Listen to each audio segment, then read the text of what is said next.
Para o Gramsci, a revolução não é uma revolução armada, é uma revolução cultural. E essa revolução tem que ser coordenada por aqueles que estão, por assim dizer, à frente do processo de tomada do poder, os intelectuais orgânicos. Então, os intelectuais orgânicos formam um outro grupo, chamado partido político,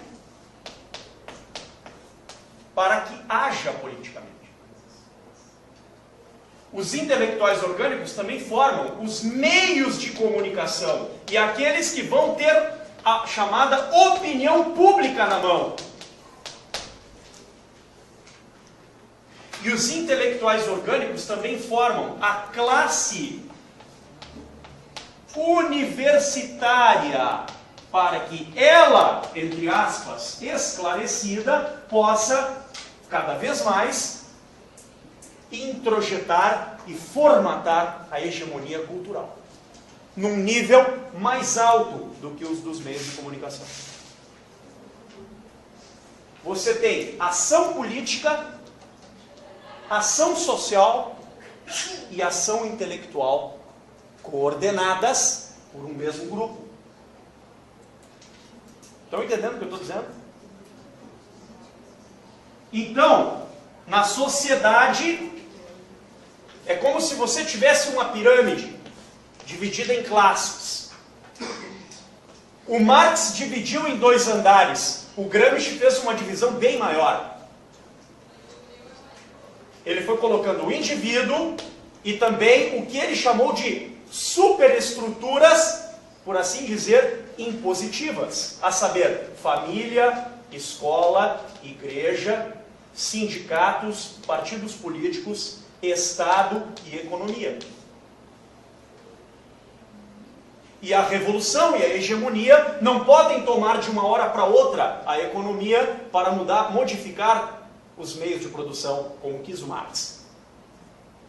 A mudança não tem que vir de cima para baixo, diz o Gramsci, mas de baixo para cima. Você tem que primeiro destruir a família, depois destruir a verdadeira educação, depois destruir a igreja, depois destruir os sindicatos, a não ser o seu próprio, destruir os partidos políticos, a não ser o seu próprio, para que aí você tome o Estado. E tomando o Estado, você paulatinamente acabe com a oposição. E acabando com a oposição, você conquiste hegemonicamente a sociedade inteira. Destruir, você fala aniquilar? Aniquilar. É a própria família? A própria família. Porque a família, segundo o Gramsci, é uma estrutura moral burguesa. A moral cristã, que é a base da família, na civilização ocidental, para o Gramsci é uma moral burguesa.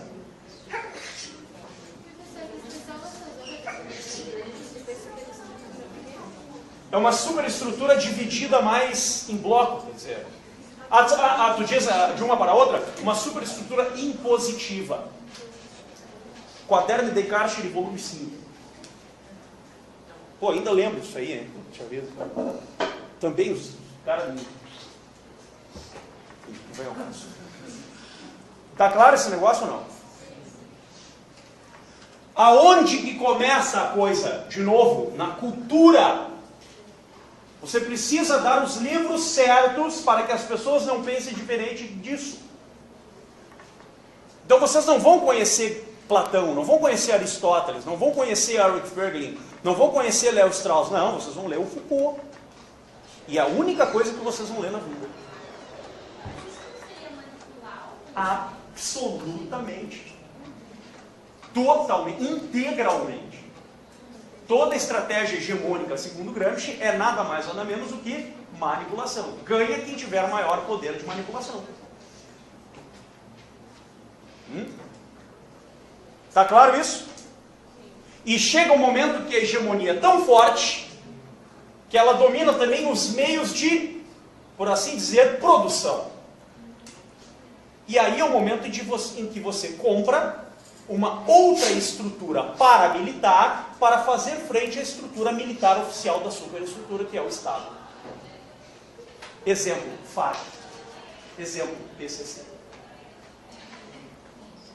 Entenderam? Caiu a ficha agora? O que está acontecendo? Ele conta a os meios de produção.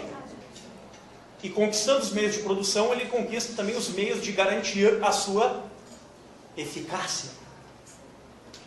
O que garante a eficácia? Bom, se a cultura não der certo, a gente tem a força do nosso lado. Não vai pelo título, vai pela porrada. Então esse professor não é mais um pensamento em grupo, é pensamento numa parte, num pedaço da população. Né? Sem dúvida. Alguns querendo dominar, então o comunismo já era. Já era. O Gramsci reconhece isso várias vezes. Não existe comunismo. Só existe socialismo. Só que o socialismo não é uma divisão econômica, é uma divisão política. Mas ele estaria voltando mais para aqui, então. Não, pelo contrário. O Gramsci sabe que só tem uma saída. Que o Estado mantenha esse sistema de pé. Ele não quer destruir o Estado. Ele não quer chegar ao comunismo. Ele quer chegar ao socialismo científico. Só que por uma outra via, que é, vamos dizer, baseada na mesma estrutura marxista, mas dela diverge porque os meios são diferentes. Não a força pela força, não o imposto de renda pelo imposto de renda, mas a cultura. Você modifica primeiro a consciência do ser humano. E depois de modificar a consciência do ser humano, você obtém integralmente o poder sobre ele. Só uma coisa antes de falar, desculpa, que eu me esqueci, senão eu vou me esquecer. Como é que o Gramsci chama a mim e a vocês? Isto é, os cobaias desse processo. Idiotas úteis.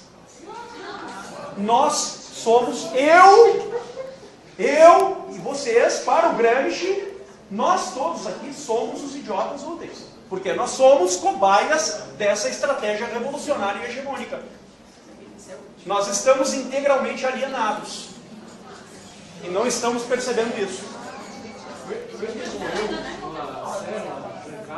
Foi, próprio. Ele mesmo. Vocês entenderam? O Gramsci é o gênio do mal. Tá claro?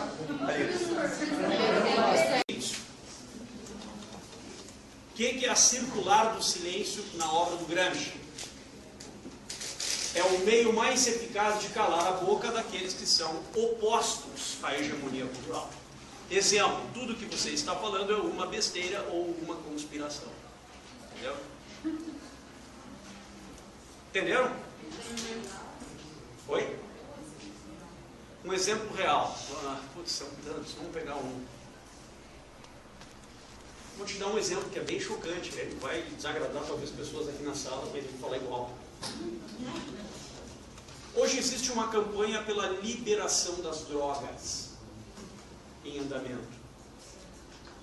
Só que essa questão tomou um corpo na opinião pública no seguinte sentido: você é ou contra ou a favor do comércio de drogas porque você acredita que usar drogas é ou um direito ou um estado de alienação. Não é assim que a questão é colocada na opinião pública? Só que tem um aspecto que ninguém falou ainda, que é o seguinte: quem é que vai dominar a produção de drogas e o comércio de drogas no Brasil, caso seja liberado? E aqui a gente chega num monopólio, e esse monopólio chama-se FARC.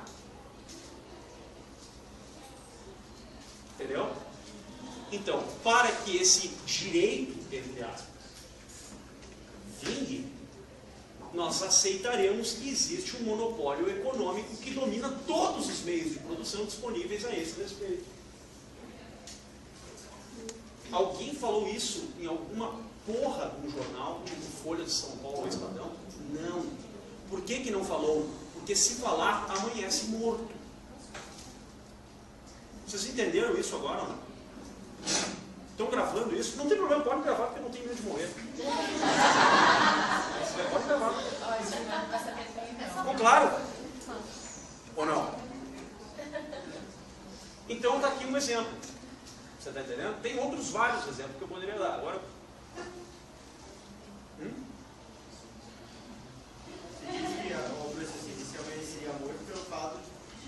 Declarando uma coisa que é evidente, mas que é proibida de ser dita.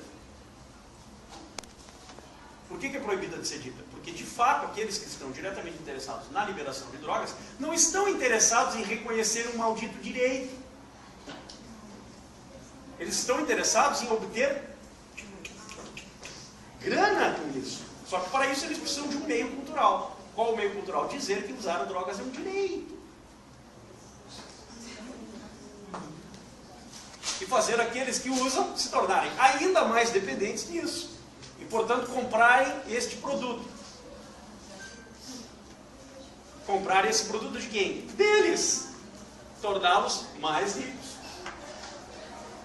Entenderam como é que são as coisas no mundo? Professor, então isso podia colocar esses consumidores de drogas como esses idiotas úteis? Ah, certamente.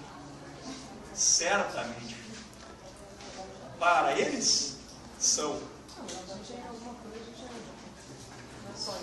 Em uma ou outra medida, para eles, nós sempre seremos idiotas úteis. A não ser que algum de nós esteja lá no grupo. Estão entendendo? Muito bem. Vamos, chega de falar de Gramsci, é muito realismo cruel o nosso gosto, não é brincadeira.